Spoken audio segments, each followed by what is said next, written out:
Terima kasih pemirsa tvparlemen.com, Anda masih bersama kami dalam dialog khusus pro dan kontra Undang-Undang Pilpres. Dengan narasumber kita, Bapak Insinyur Haji Azhar Romli MSI. Beliau adalah anggota Komisi 2 DPR RI dan juga sebagai anggota Badan Legislatif DPR RI. Baik Pak Azhar, kita lanjutkan kembali. Ya, ini menurut Bapak yang membuat revisi Undang-Undang Pilpres ini berjalan alot apa Pak? Ya, itu dinamika memang selalu terjadi karena proses pengambilan di DPR itu ya dalam hal terutama membahas undang-undang ya proses demokratisasi itu dikedepankan.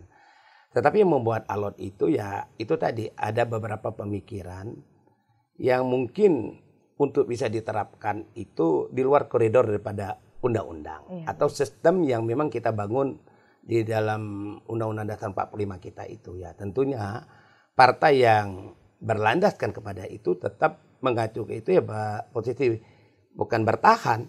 Menempatkan hal-hal yang demikian. Misalnya kita ingin membangun sistem presidensial tadi, ingin misalnya bahwa presiden itu diusul oleh partai politik melalui koalisi, masih ada ruang-ruangnya begitu. Jadi kalau bagi partai kurang suaranya di sini memperjuangkan itu sebenarnya masih ada ruang yang ke sana begitu.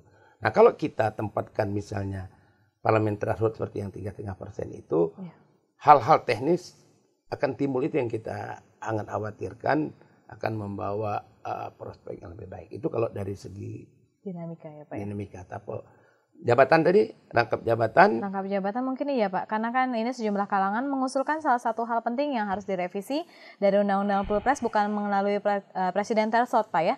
Tetapi pelarangan presiden rangkap jabatan atau pembatasan biaya kampanye, pengaturan atau pembatasan iklan supaya tidak ada kooptasi pencitraan melalui iklan. Seperti ini bagaimana menurut Bapak? Ya memang itu kalau menyangkut mengenai masalah larangan jabatan seorang presidennya, saya pikir kalau saya berpendapat itu tidak perlu diatur.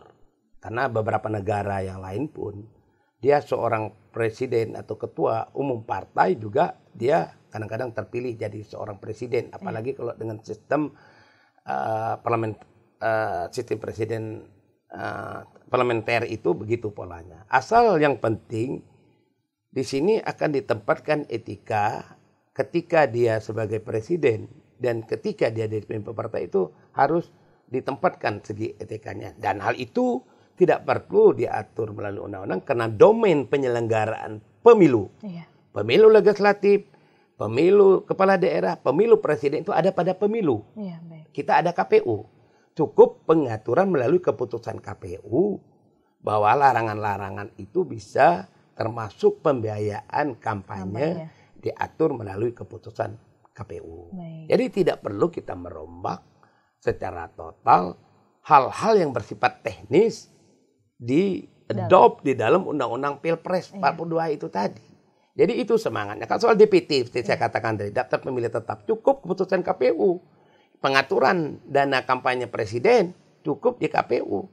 Yang mengenai masalah etika atau moral tadi tentang dia rangkap jabatan diatur lebih lanjut. Tapi hak seorang ketua umum partai untuk dia menjadi presiden itu dalam konteks hak asasi manusia ya susah kita batasi gitu loh.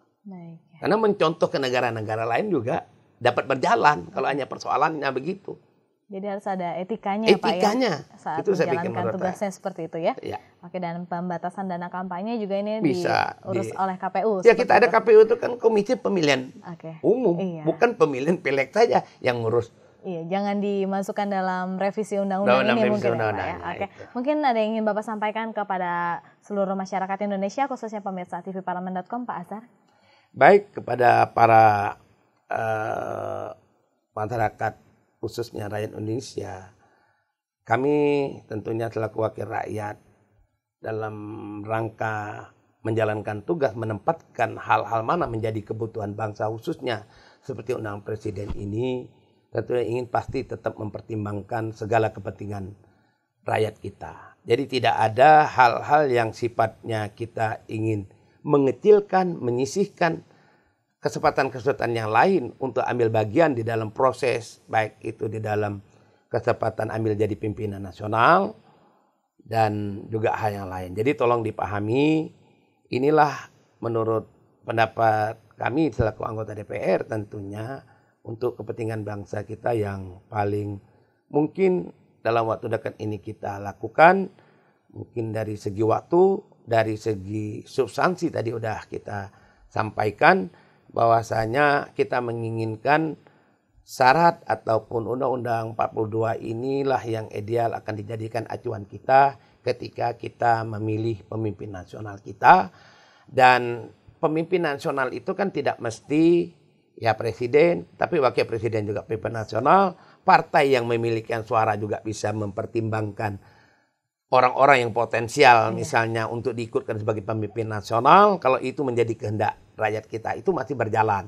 Contohnya seperti Partai Golkar, baru ada itu adalah calon presidennya untuk wakil presidennya kan belum ditentukan. Nah itu semua akan dikaji oleh semua kepentingan. Saya bikin terima kasih. Oke, baik. Pak Azhar, terima kasih atas waktunya dan semoga apa yang Bapak sampaikan ini dapat berguna bagi seluruh masyarakat Indonesia, khususnya pemirsa tvparlemen.com. Dan pemirsa, demikianlah dialog khusus kita kali ini dengan tema Pro dan Kontra Undang-Undang Pilpres dengan narasumber kita, Bapak Insinyur Haji Azhar Romli MSI.